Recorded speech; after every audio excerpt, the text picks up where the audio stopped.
Continuando ahora con la última parte, que es la arquitectura, vamos a desarrollar primero la arquitectura del Renacimiento, del 400 y del 500 en Italia, para después ver arquitectura en otra parte del mundo. El desarrollo de la arquitectura de este Renacimiento tiene algunas características particulares. Por ejemplo, la idea de el arquitecto como una persona individual, como un profesional formado no solamente en el arte de la arquitectura, sino un profesional que tiene múltiples intereses y por lo tanto estudia diversas cosas y después se especializa en esto de la arquitectura, pero a su vez practica, por ejemplo, escultura, pintura u otras cosas, y que en ese buscar la verdad ahora de otra forma, más parecido como los hacían los antiguos griegos, por ejemplo, miran la realidad de otra forma y tratan nuevamente de representarla a través de algunos mecanismos como las proyecciones a través de puntos, como ven en ese grabado del siglo XV por ahí abajo. Trataron de que los objetos que veían pudieran ser dibujados en más de dos dimensiones.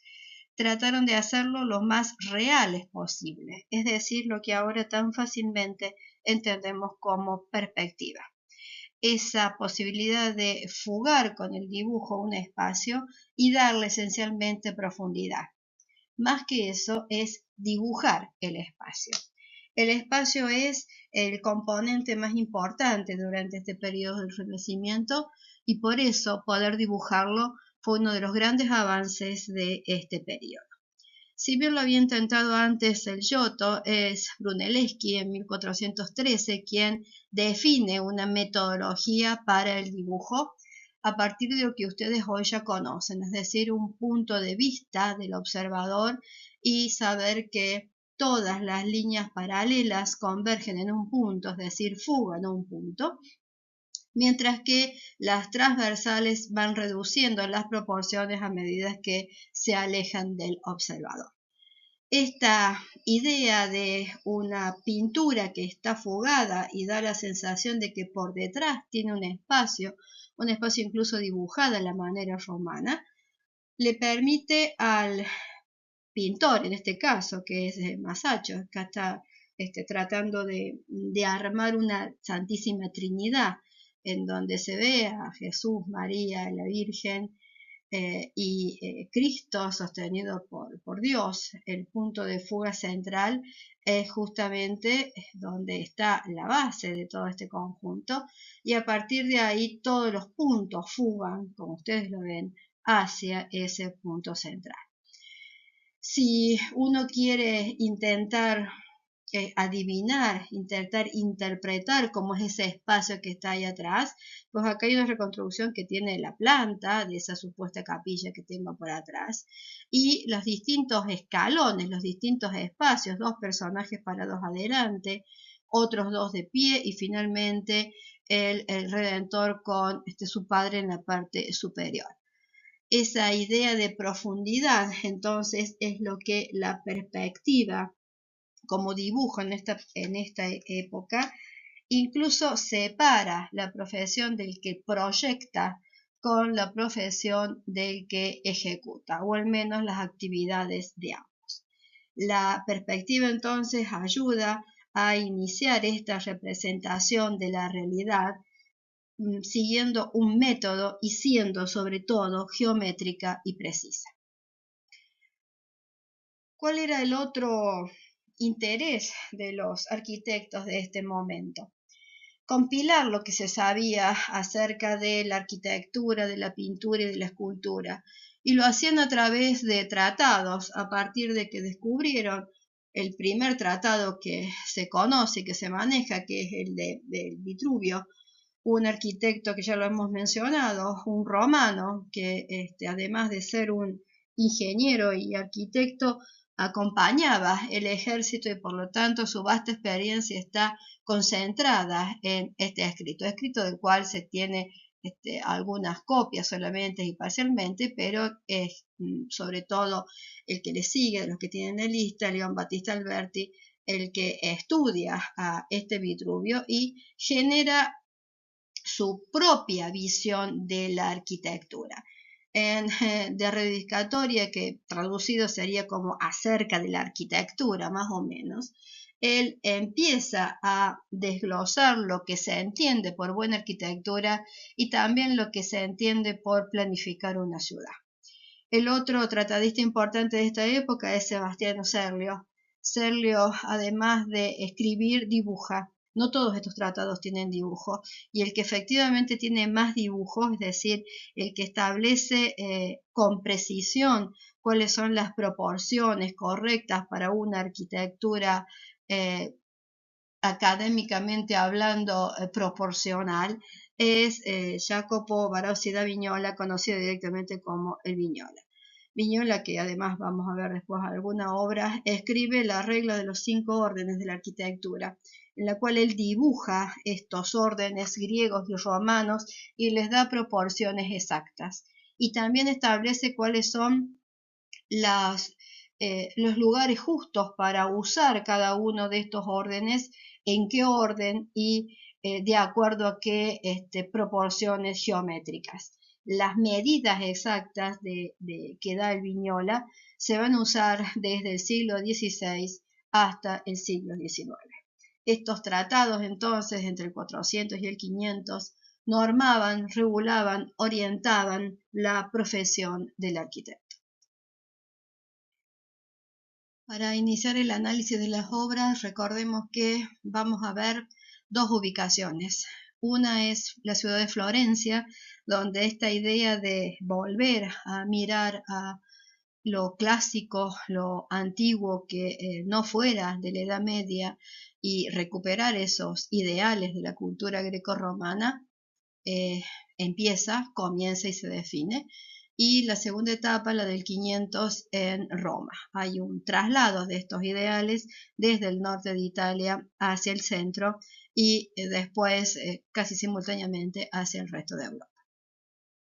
Este renacimiento del 400 en Florencia va a mostrarnos obras que primero tienen un autor que se puede identificar, que sabemos cuándo ha trabajado, cuál es su formación, por ejemplo, ese es el caso de Alberti, del que ya mencionamos un tratado, y el patrocinio, es decir, quien paga, quien da el dinero necesario para la construcción de esa iglesia o de lo que fuera, del palacio o de un hospital que vamos a ver después, no con la idea solamente de dar el dinero, dar la financiación, sino de cómo construye a partir de este edificio su propio capital para participar dentro del juego del poder. Y este es un caso claro en la fachada de Santa María Novella de Florencia, una iglesia gótica a la que el señor Giovanni Rucellai, uno de los banqueros más importantes de Florencia, vamos a ver varios de estos, Rucellai, Medici, Strozzi, etcétera, Pazzi, todos ellos frecuentemente enfrentados entre sí, que disputaban continuamente este espacio del poder y lo hacían mediante obras que daban a la ciudad. En este caso, Rucellai le pide a Alberti que termine la fachada de Santa María Novella, que estaba más o menos hacia esta altura. Ahí ven algunos arcos apuntados. Lo que Alberti hace es generar una trama geométrica a partir de 3 cuadrados, un cuadrado ahí y otro por ahí, y después la subdivisión de ese cuadrado en otros 4 y así sucesivamente hasta tener un sistema de proporciones que le permite inscribir a él dentro de esa base todo el resto de la ornamentación, en este caso geométrica. Como ven, en estos 2 cuadrados de la parte inferior se inscribe el centro, el ingreso, siempre siguiendo una simetría perfecta, uno de los cánones esenciales del Renacimiento, y a partir de ahí siguiendo la subdivisión del módulo, el uso de rectángulos, de arcos de medio punto, de círculos, y en este intento por alcanzar esta relación de proporciones perfectas y también para que el edificio se viera y se sintiera como proporcionado, la diferencia que existe entre la nave principal y las dos laterales que tiene la iglesia me dejarían acá un ángulo demasiado agudo que Alberti comienza a resolver a partir de esta voluta, que es como esta S que aparece por ahí y que toma la altura de la nave principal y la enlaza con la altura de la nave secundaria, generando una transición más equilibrada. Rucellai era uno de los banqueros del gremio de la lana. Eh, Dentro de toda su vasta obra, encarga después otros dos palacios, etc. Es decir, es un frecuente constructor dentro de la ciudad de Florencia. ¿Y por qué construye? Cuando escribe su memoria, Rucellai dice: todas estas obras, las que he dado a la ciudad, me han dado y me dan una gran satisfacción y un muy gran placer, pues redundan tanto en honor de Dios como de la ciudad y de mi propia memoria. Es decir, ya no se construye solamente para gloria de Dios, se construye también para la ciudad, que es el escenario de ese juego de poder, y se construye también para esta idea de la individualidad del hombre. Ya no es solo Dios, el hombre también participa dentro de este escenario. Y Rucellai después agrega: a lo largo de 50 años no he hecho otra cosa que ganar dinero y gastar dinero. Y tengo en claro que gastar proporciona mayor placer que ganar. Otra obra importante dentro de las que no están asignadas, porque no podemos analizar todos los componentes, recuerden siempre que en las obras tenemos que poder analizar en lo posible todos los componentes, es esta cúpula de Santa María dei Fiori, la catedral de Florencia, una catedral que había sustituido una iglesia más pequeñita y después había el gobierno de la ciudad considerado ampliarla, que es la base de esta otra planta que tienen acá. Sin embargo, el arquitecto que la estaba planificando fallece y no logra cerrar una base de una cúpula octogonal que había planteado, que no estaba perfectamente inscripto, es decir, el octógono no era perfecto, tenía varios centros desfasados, y en particular para la resolución de esta obra, así como para otras que el gobierno llamaba, se llama concurso y se presentan varios profesionales de la época, entre ellos este que inventó la perspectiva, Filippo Brunelleschi. Y Brunelleschi propone cerrar este crucero de la Catedral de Florencia con una cúpula que no es de medio punto, sino que es levemente peraltada, es decir, es en realidad una cúpula que todavía tiene esa intención gótica del arco apuntado, pero que sin embargo, si nosotros la cortamos en el otro sentido, está resuelta a partir de círculos. Él no se podía apoyar en el piso, en parte por una prohibición eclesiástica, pero también porque estaba muy distante. Acá hay más de 50 metros de altura. En total, esto va a tener cerca de 100 metros de altura del desarrollo, es decir, hay un importante desnivel que salvar para subir todos los materiales a esa altura. Situación en la cual Brunelleschi incluso diseña toda la maquinaria para subir el material y los artesanos, los albañiles, hasta esa altura. Lo que Brunelleschi propone en este caso es resolver esta cúpula a partir de dos cáscaras. Ahí ven que entre las dos cáscaras de la cúpula hay una distancia como de 1,5 metros, 2 más o menos. Los muros de la cúpula son más anchos en la parte inferior, donde se apoya en este tambor que ya existía, que tiene una serie de óculos, que son esas ventanas circulares, y mucho más delgadas, donde se juntan en la parte superior para generar la base de la linterna por donde ingresa la iluminación de la cúpula.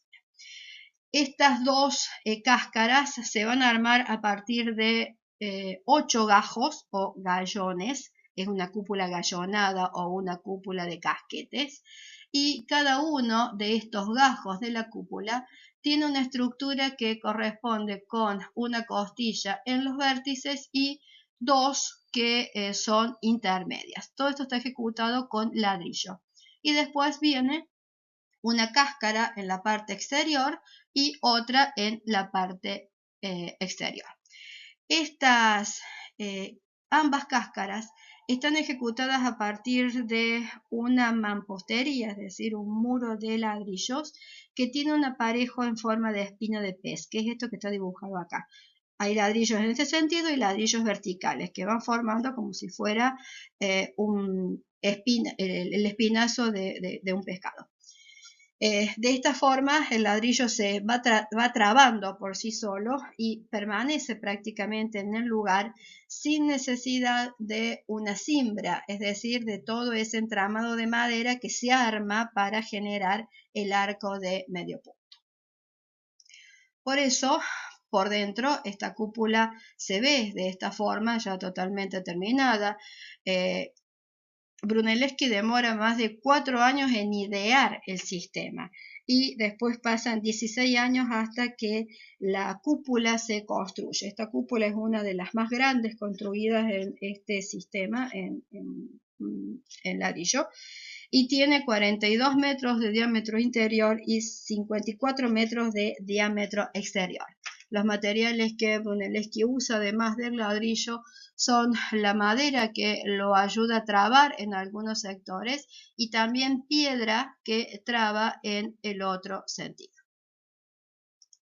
Por fuera, la cúpula de la Catedral de Florencia está terminada en un revestimiento en ladrillo cocido rojo, mientras que mantiene las nervaduras casi recordando la forma constructiva gótica en mármol blanco, culminando en la linterna superior.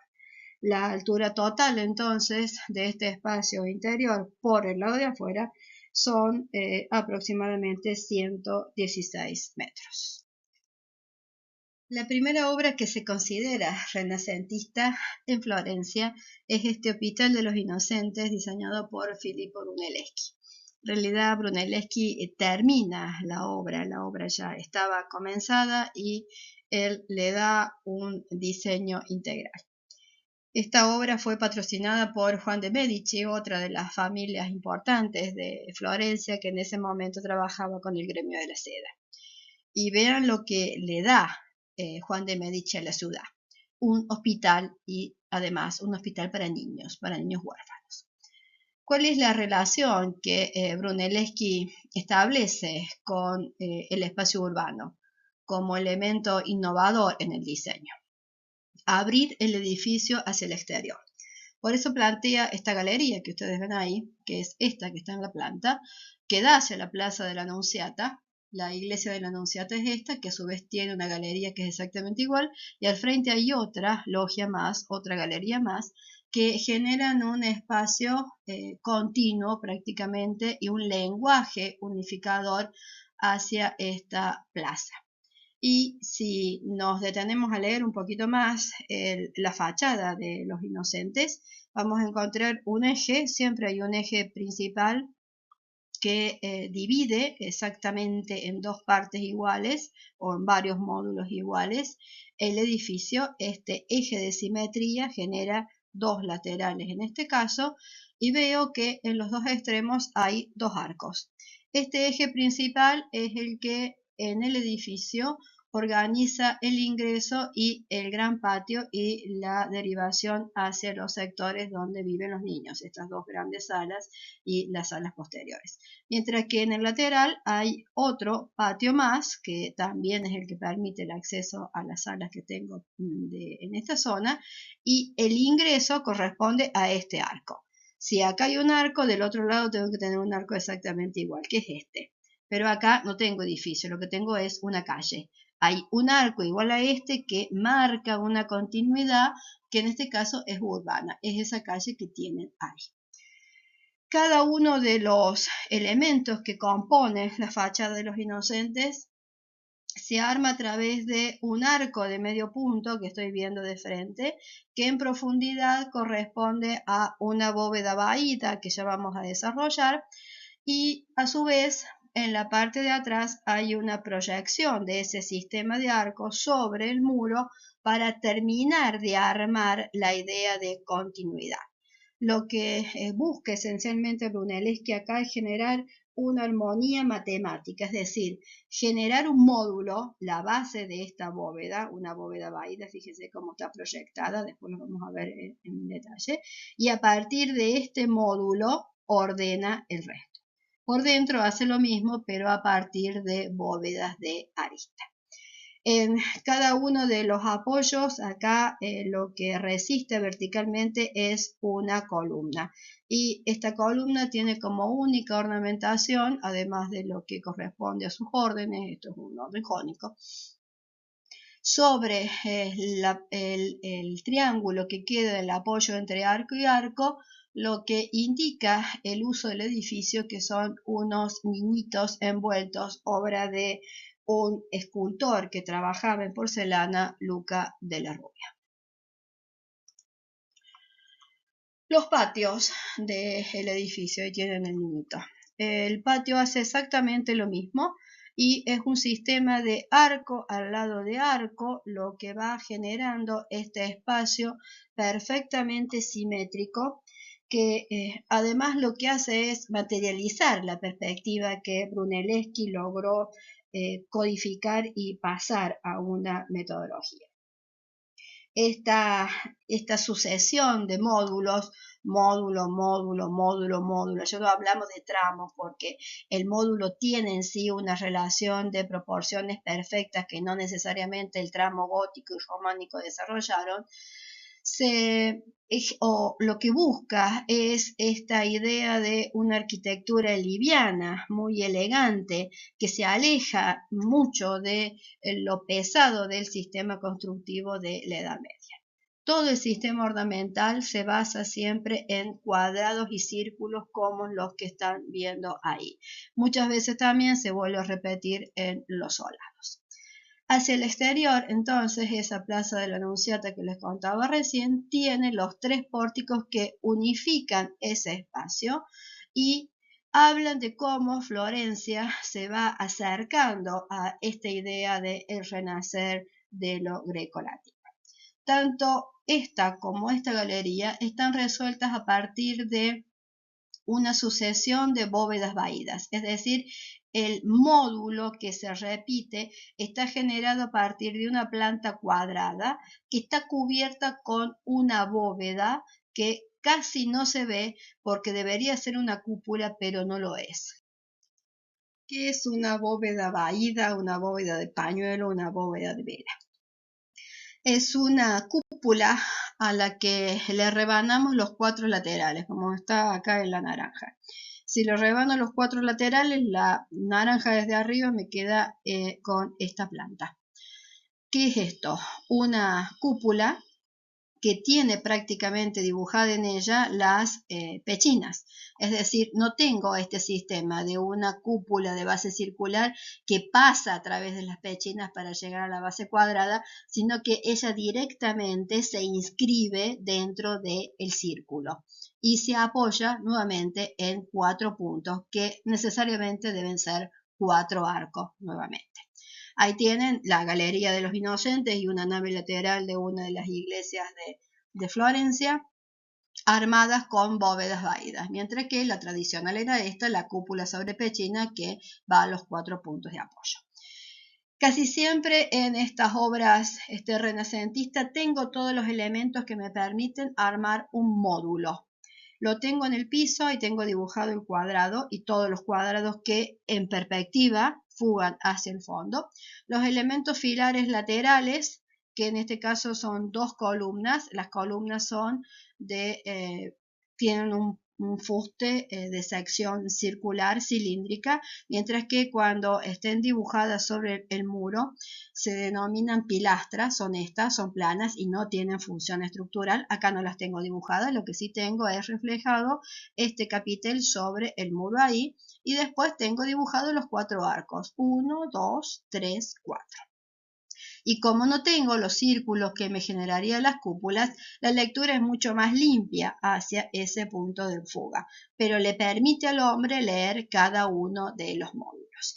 Y todos los módulos siempre están ejecutados en esta piedra gris o la piedra serena de Florencia sobre un fondo generalmente de muro blanco que permite rápidamente esa lectura. En proyección, la bóveda vaída se dibuja rebatiendo hacia adentro los 4 arcos laterales que son los que definen la construcción de esta cúpula como la ven ahí.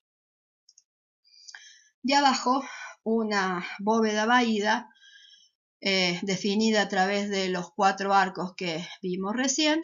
Si quieren pensar en el círculo que genera en sí la bóveda original, la cúpula original, disculpen, mientras que el cuadrado por fuera es donde queda inscripto la cúpula si se apoyaría en las 4 pechinas.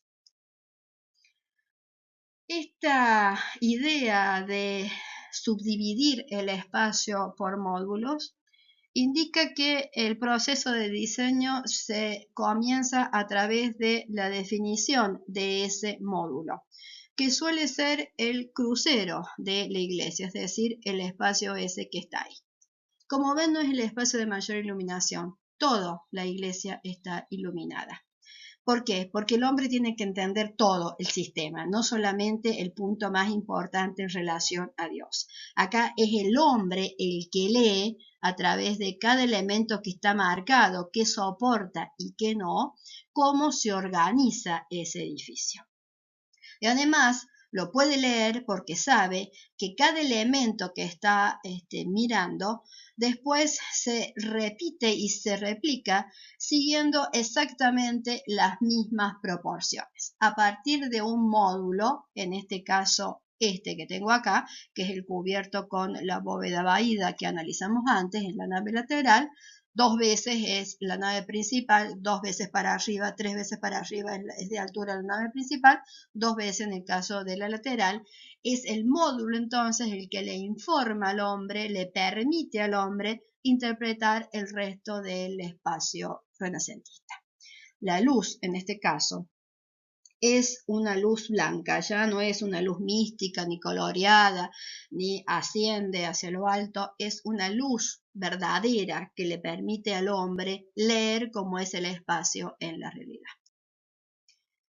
Una de las principales obras de Brunelleschi, la última también, es la Iglesia del Espíritu Santo en Florencia. En este caso, patrocinio de la familia Frescobaldi para la orden agustina. Los Frescobaldi tenían su palacio en la parte posterior de la manzana donde está ubicada esta iglesia. Hay un incendio que destruye la iglesia anterior y eso le permite ahora a Brunelleschi no tener que trabajar con edificios que existían, sino plantear un edificio de nueva planta completo.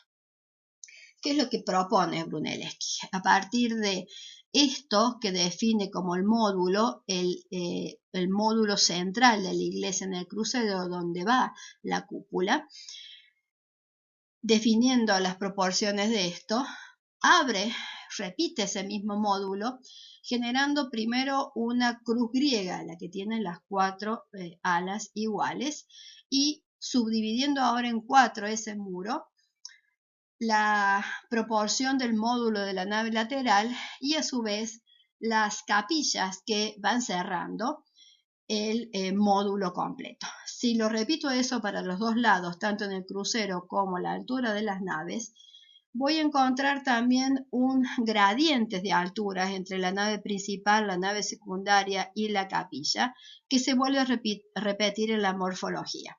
el crucero con la cúpula, la nave principal con esa altura, las naves secundarias a esa otra altura y rodeando toda esa serie de capillas que dan vuelta exactamente a toda la iglesia, porque esto tiene que ser simétrico para todos lados, tanto que en el proyecto él en realidad ni siquiera jerarquiza el ingreso, sino que pone 4 ingresos iguales. En la realidad se construye de esta forma, las capillas que estaban en la punta y el último tramo no se construye.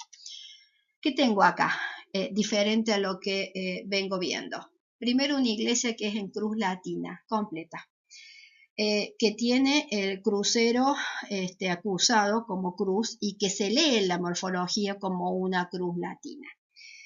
En segunda instancia tengo un módulo que me permite leer todo el edificio y me lo permite leer tanto longitudinalmente como en altura. Y ese módulo repetido y marcado con esta diferencia de color entre piedra gris y el muro blanco es lo que le permite ahora al fiel, pero a su vez ciudadano florentino, leer cómo está organizada la iglesia. A partir de un módulo entonces en altura y teniendo en cuenta la jerarquía del espacio, se puede generar cada uno de los componentes de la iglesia. Esto que está en la parte central no lo miren porque es posterior. No hay otro sistema abovedado que tenga preeminencia o que llame la atención dentro de este espacio. Es más, la nave principal es plana. Las naves laterales son las que están cubiertas con estas bóvedas vaídas que ejercen muchas menos cargas que las otras bóvedas que estábamos acostumbrados en el Renacimiento, en el románico y el gótico. Mientras que el espacio central sí está cubierto por una cúpula, pero si ustedes la miran, no es la cúpula lo que domina el edificio. Lo que domina el edificio es todo este sistema de arcos que permiten ordenar matemáticamente todo el lenguaje, y ahora me estoy refiriendo al lenguaje, y ver cómo a partir de un módulo, ahí está, puedo leer todo el sistema. Mientras que el ejemplo anterior era un intento de buscar una centralidad y todavía tengo el camino hasta llegar al espacio sagrado. La idea de la arquitectura del 400 es definir ese espacio centralizado donde el hombre es el que maneja todo el espacio. El renacimiento del 400 es el camino hacia esa búsqueda, mientras que el 500 finalmente la logra. En este camino, lo más cercano a esta idea de centralidad, aparte de algunas sacristías que por falta de tiempo no vamos a ver, pero que básicamente son muy similares a esta capilla que vamos a ver ahora, la que más se acerca, como les dije, es la capilla Pazzi. La capilla Pazzi corresponde, en este caso, a la familia de Andrea Pazzi, enemigos a muerte, por supuesto, de los Medici, y construida, diseñada por Filippo Brunelleschi. La capilla está en el lateral de la iglesia de la Santa Croce, que es esta. Este es el claustro de la Santa Croce, ahí la ven, y ahí está puesta la capilla que a su vez servía como de panteón familiar de los Pazzi. ¿Cómo se organiza esta capilla? Siguiendo otra de las constantes del Renacimiento, que es utilizar figuras geométricas puras como círculos, rectángulos y cuadrados, Brunelleschi dispone 3 cúpulas a distintas alturas. La cúpula del ingreso, la cúpula del espacio principal y la cúpula del altar. Están en línea. Y resuelve los laterales con bóvedas de cañón corrido. De esta forma, mire, hasta se me arman las pechinas que son las que van sosteniendo y después definiendo la estructura. En este camino, entonces, tengo un espacio más exterior y abierto hacia el claustro, que es un espacio interior dominado por la cúpula y el espacio del altar. ¿Cómo organiza ahora para que el hombre pueda leer este espacio? Dibujando todo este sistema en piso, pared y cubierta. Hacia el exterior, la fachada propiamente dicha, que es este rectángulo que les estoy marcando ahora, tiene un rectángulo inferior, que es el que está definido a través de este arco de ingreso. Por atrás de este está la cúpula, que está soportado por 3 columnas en un lateral y 3 columnas en otro, y sobre ese cornizamiento, interrumpido por el arco, hay una serie de 2 paneles a cada lado que vuelven a estar subdivididos en 4 paneles. Siempre es una subdivisión geométrica y matemática lo que va ordenando cada uno de los 2 planos. Atrás de eso directamente se ve la cúpula. Acá hay un espacio intermedio que es la cubierta de esta cupulita que tengo acá, que lo que hace es generar sombra, pero que no forma parte del diseño en sí. Cuando ingresamos dentro de este espacio es relativamente chico, tiene unos 10 metros en este sentido y unos 18 en este otro, mientras que esto es 5 metros y esto es otros 5 metros. Cúpula, interior, altar. Ingreso, interior, altar. Esto que actuarían todo inscripto siempre en rectángulos. Los 2 laterales, tanto en la galería exterior como en el interior, están cubiertos con bóvedas de cañón corrido.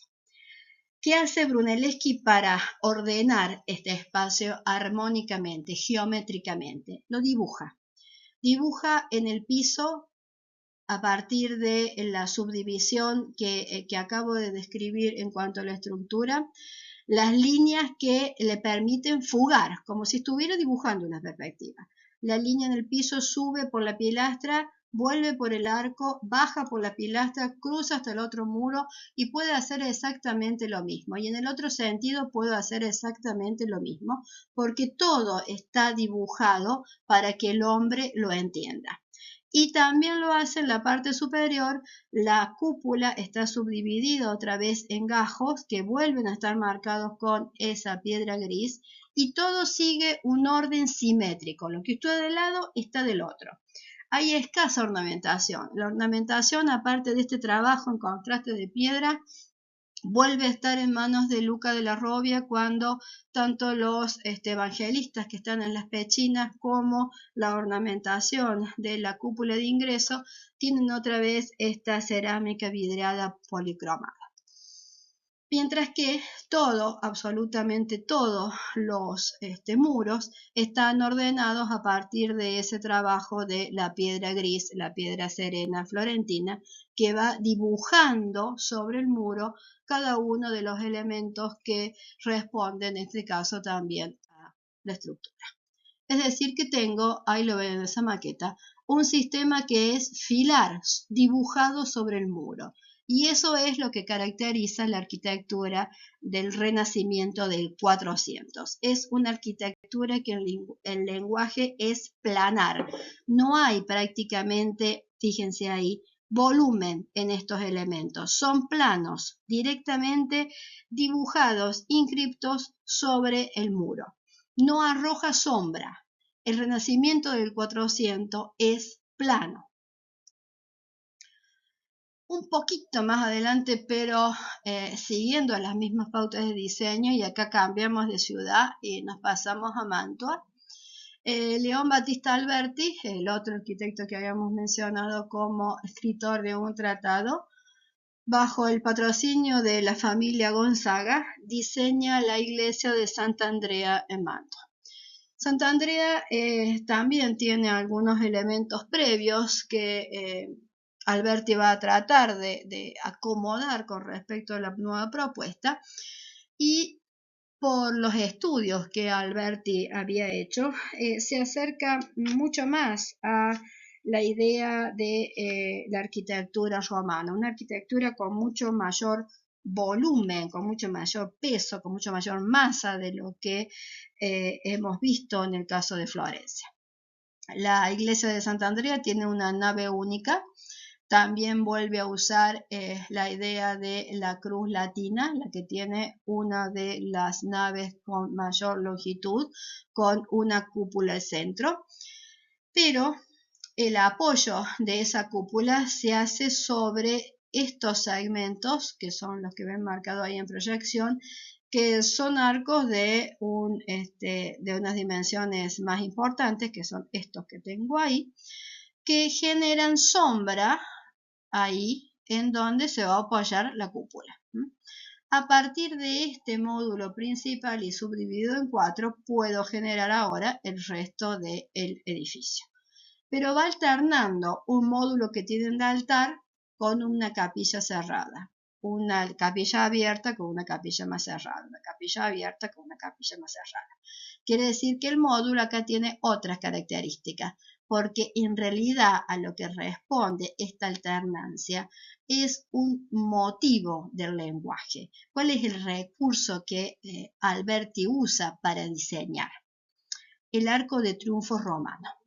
¿Por qué? Porque lo que le interesa a él es que este recurso ornamental del lenguaje, que es el arco de triunfo romano, que lo están viendo ahí, es decir, un arco central con dos pilastras laterales que van definiendo dos planos a ambos lados de este arco principal, se repita tanto en la fachada de Santa Andrea, que es como en el interior de la iglesia. Y si lo van separando, acá tienen. Este es un arco de triunfo que le presta un pedacito del arco de triunfo al otro lado y que le presta un pedacito al arco de triunfo que tiene al lado. Y todos los elementos con los que resuelve tanto la terminación de las bóvedas como de la bóveda principal como la de las laterales, incluso en el ingreso, Alberti toma siempre motivos ornamentales que proceden de Roma, como estos casetonados que está viendo ahí. La cúpula ya tiene mayores dimensiones, pero todavía no incide tanto en el desarrollo del espacio como en otras arquitecturas que hemos visto. La luz en este caso entra solamente por este gran óculo que hay sobre fachada y en menor medida por la linterna de la cúpula. Esta iglesia es una iglesia que no tiene tanta luz como esa iglesia florentina que hemos visto, y esencialmente es una iglesia que retoma entonces un lenguaje mucho más romano y lo lleva tanto al módulo que define la nave como hacia el módulo que define por fuera la fachada de la iglesia, a la que solo le agrega el tímpano superior, y acá falta este sector que tiene acá arriba, que terminaba de tapar la diferencia de altura entre la nave principal y ese módulo del ingreso que tienen marcado en el corte. Completa la nave principal de Santa Andrea en Manta. Como ven, la luz es lo que marca la presencia de la cúpula, pero no incide en el espacio, porque lo que marca el espacio es cómo estos arcos van acompañando el desarrollo de la nave. Si llegan a ver por ahí, hay una ornamentación tipo candelabro que se las indiqué en Pompeya, y acá empieza a aparecer nuevamente por también el interés que tienen estos arquitectos por el pasado romano y griego.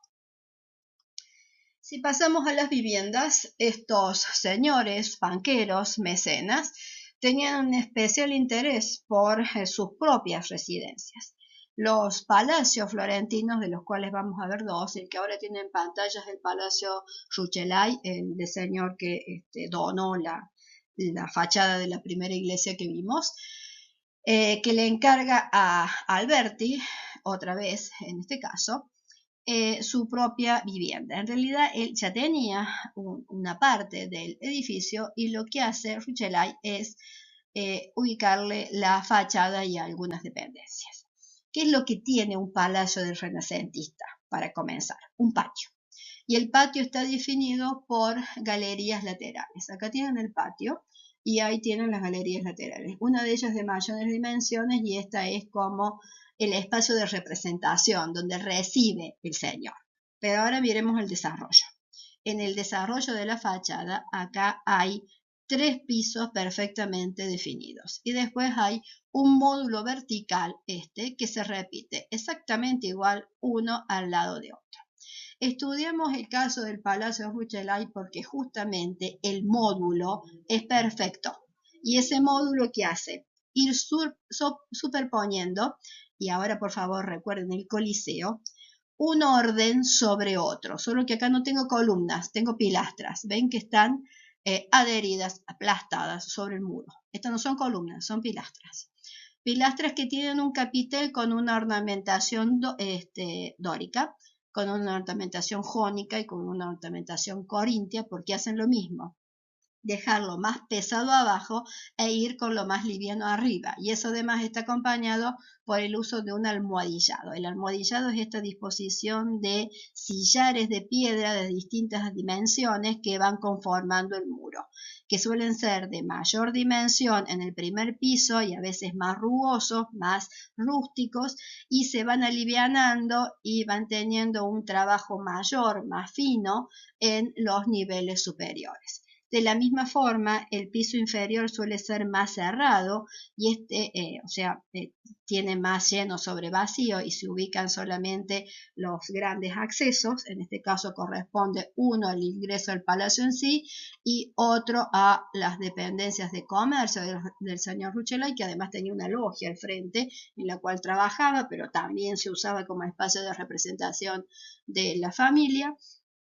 Y una vez que ingresaba, el patio volvía a armar este sistema de arcadas que ustedes tienen acá, que ya hemos visto en las iglesias, ahora llevado en este caso a los patios. ¿Qué más resta decir de este edificio? Que el palacio también nos dice cómo se ordenaba la vida de acuerdo a los capitanes.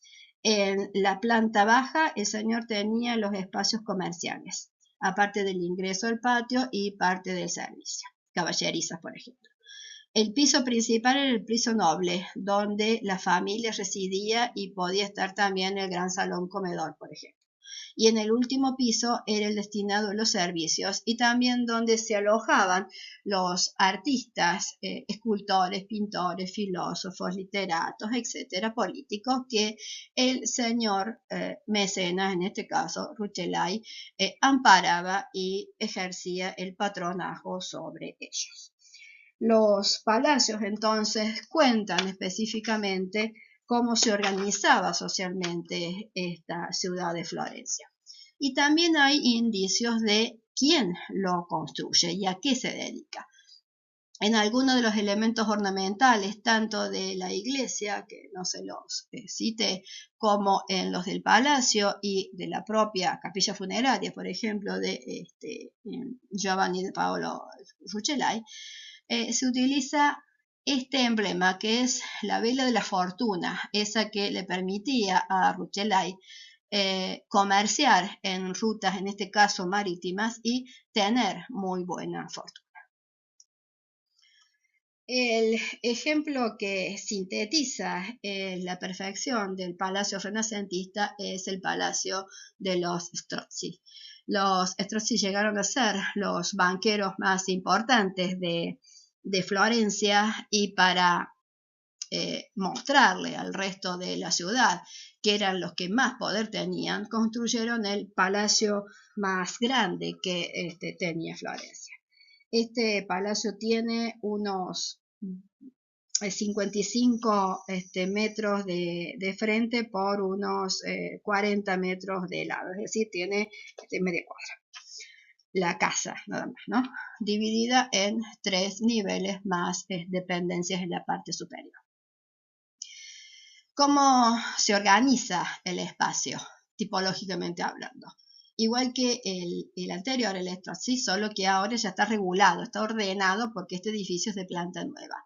Un ingreso, el palacio en realidad tiene 3 ingresos, este y este simétrico perfectamente, lleva hacia la galería del patio principal. El patio principal está rodeado de este sistema de arquerías cubiertas por bóvedas vaídas, en algunos casos en las esquinas de crucería, y todo el sistema descansa sobre esa relación entre arco de medio punto y columna, incluso la de la esquina.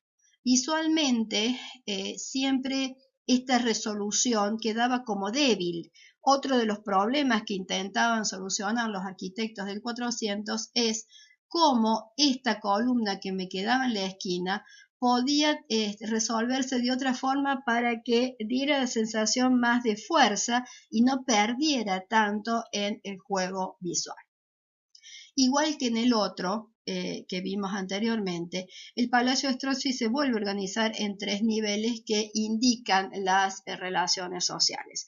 Solo que acá no tengo las subdivisiones de pilastras que me ayudan a marcar un módulo y por eso casi siempre es más fácil hacerlo sobre el eje de las aberturas.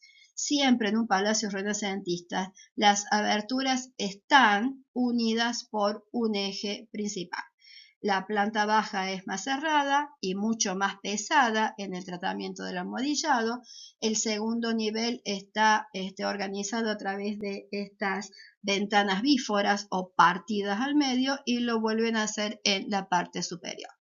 Siempre hay un dovelaje, el uso de esas dovelas muy marcadas que van indicando cada una de las aberturas y el manejo del arco de medio punto.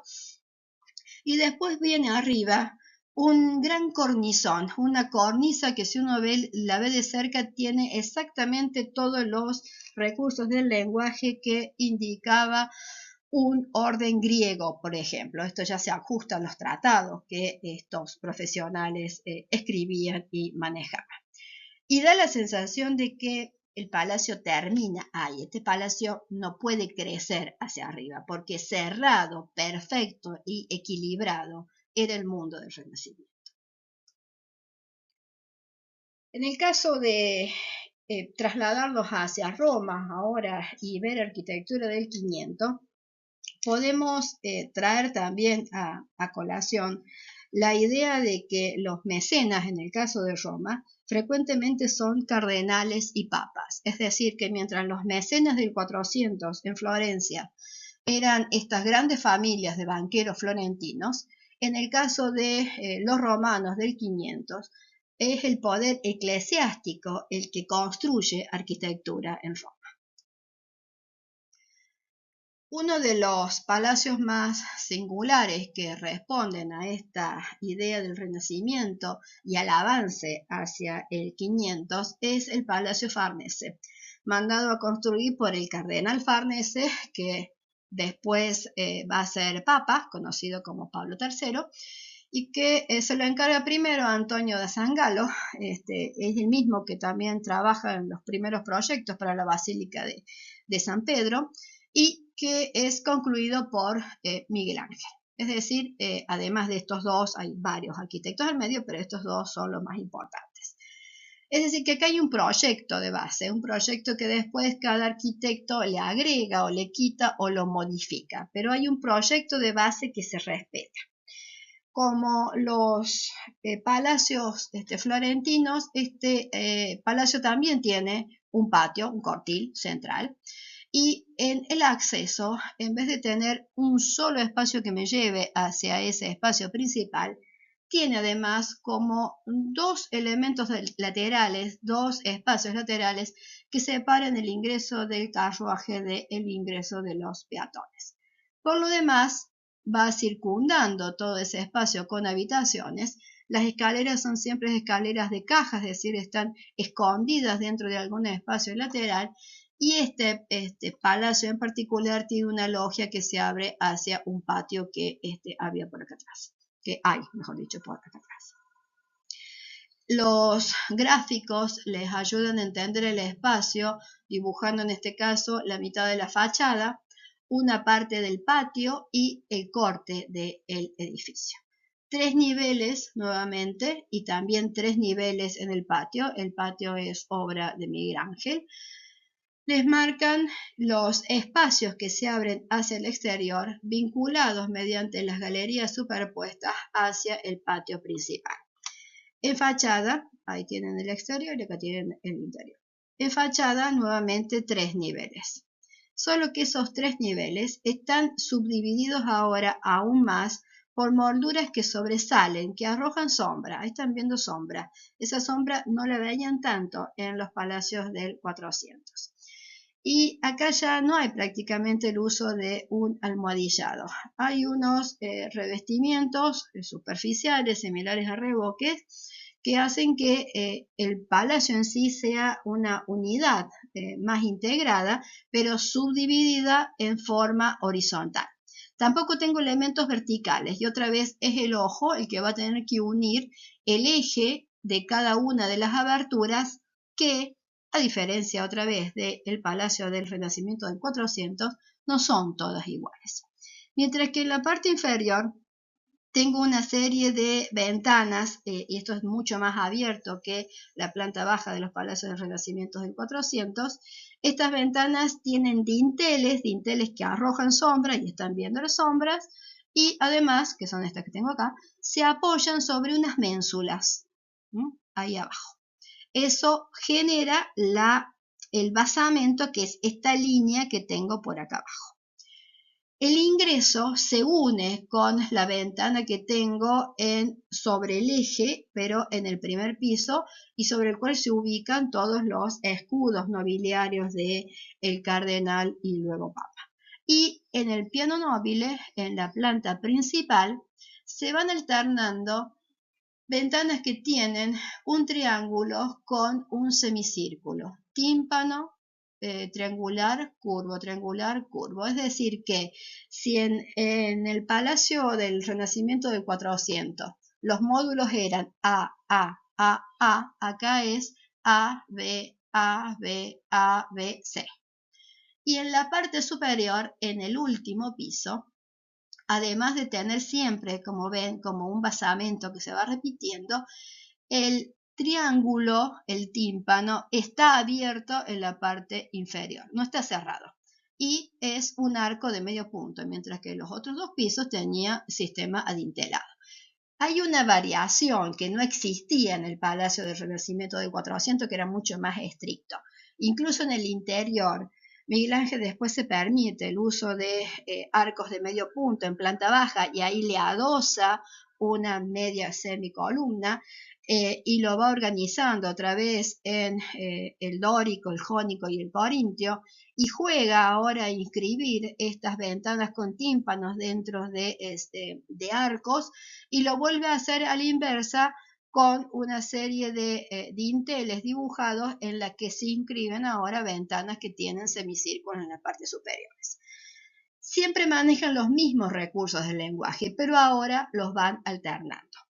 Para terminar, si bien se mantiene esa gran cornisa que cierra el palacio, también hay elementos en los ángulos. Estos sistemas que después se van a llamar encadenados, que hacen sobresalir las piedras que conforman el ángulo del edificio, definen el otro límite, ahora horizontal, del palacio. Este palacio no puede crecer ni en ancho ni en alto.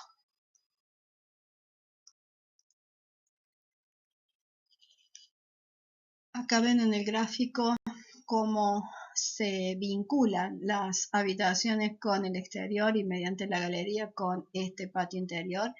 El patio que a partir de las arcadas de planta baja tienen todo el juego de recursos del lenguaje que habíamos visto en las imágenes precedentes. Este es el patio que en teoría define Miguel Ángel.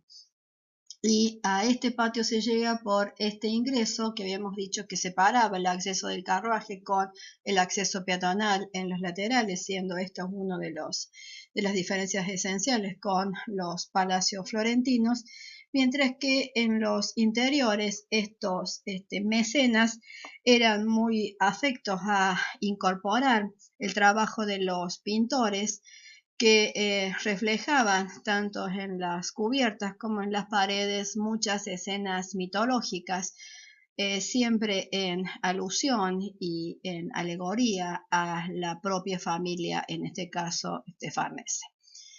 Este palacio también muestra cómo el 500 resuelve una de estas problemáticas que había planteado volver a los recursos del lenguaje grecos latinos. El punto débil de la esquina del claustro en este caso es resuelto usando un pilar que refuerza el ángulo y en donde se adjuntan, se asientan los dos arcos que vienen desde los laterales, porque hay un orden que marca la altura total del nivel, mientras que hay otro orden de menor altura que marca el arranque del arco en sí.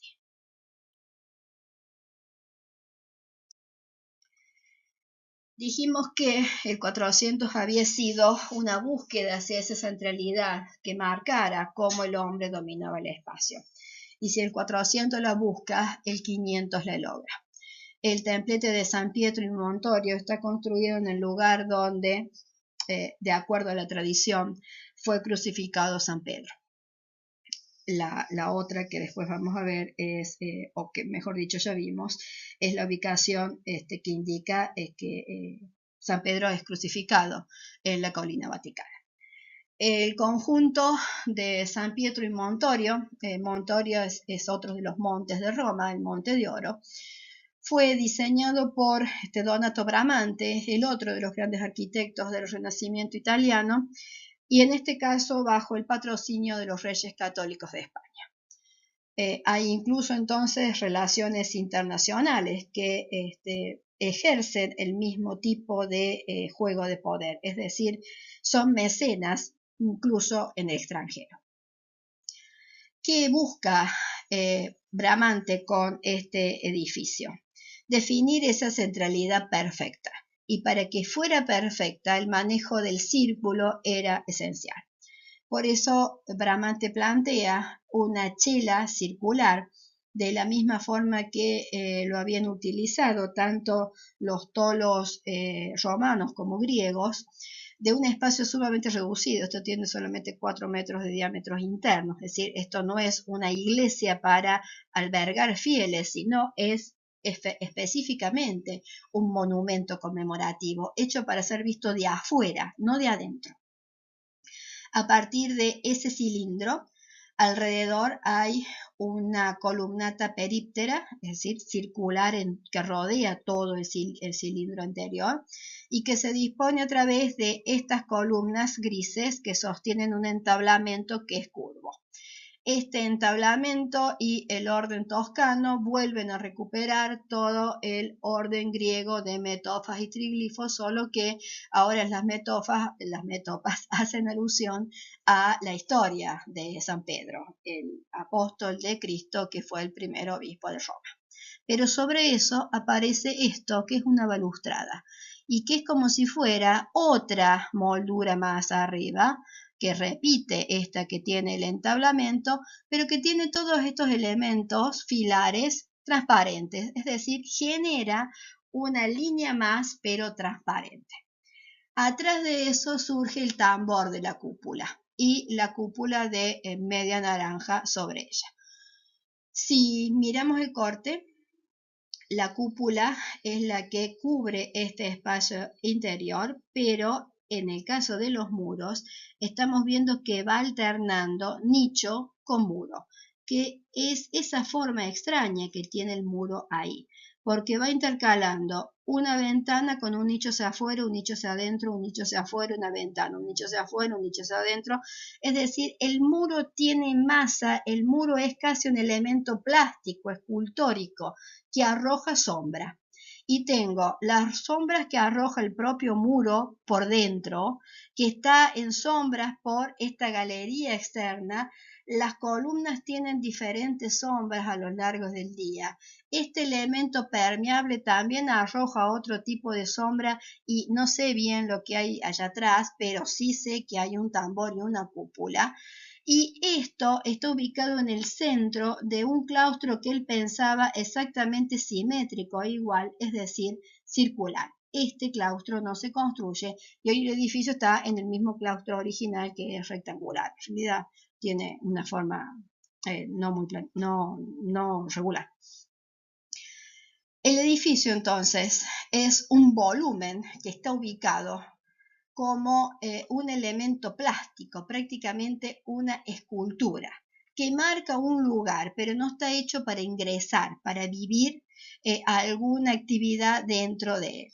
En sí, el lugar donde la tradición dice que fue crucificado Pedro, cabeza abajo, está en la parte inferior y hay una pequeña escalerita que lleva hasta esta cripta que está debajo. Por dentro, el edificio tiene una cúpula, otra vez gallonada, y acá ven varios recursos del lenguaje florentino, pero que ahora tienen espesor.